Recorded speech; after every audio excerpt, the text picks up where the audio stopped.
Hindi din nagpahuli ang ating mga kababayan sa pagdiriwang sa pagkapanalo ng 2 gintong medalya na magkasunod na nakuha ni Carlos Yulo.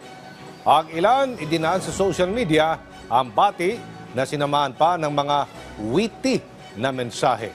Abagayan, silipin natin sa Sentro ng Balita ni Joyce Salamatin. Bumuhos ang pagbati sa tinaguriang Golden Boy ng Pilipinas na si Carlos Yulo matapos makasungkit ng 2 ginto sa Paris Olympics.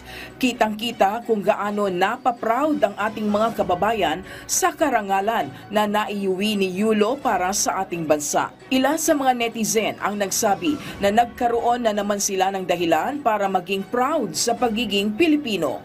Ang mga Pilipino halatang nakatutok sa karera ni Yulo sa Olympics. Kaya laking tuwa ng lahat nang mula sa unang ginto ay nadagdagan pa ang nakuhang gold ni Kaloy. Ang ilan pa nating kababayan, emosyonal naman tuwing naririnig ang pambansang awit na Lupang Hinirang sa kada panalo ni Yulo. At bilang likas na sa ating mga Pilipino ang pagiging masayahin at palabiro, agad na naglitawan ang iba't ibang memes tungkol kay Kaloy. Ang isa, ginamit ang picture ni Yulo para i-describe kung paano niya inaalala kung saan niya nailapag ang Tupperware kundi lagot panigurado sa kanyang nanay.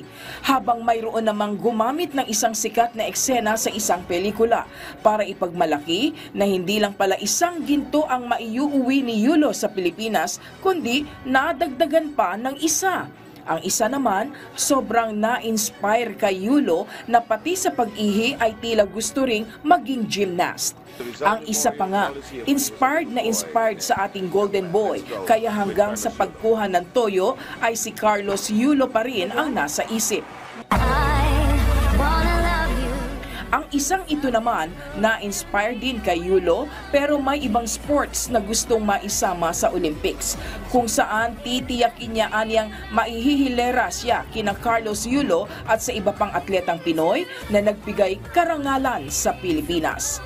Sa huli, hanggang sa mga ganitong pagkakataon ay makikita ang pagkakaisa ng mga Pilipino na sama-samang sumusuporta at nagdiriwang sa tagumpay ng ating mga kababayan na nagsisikap na maibandera ang watawat ng bansang Pilipinas.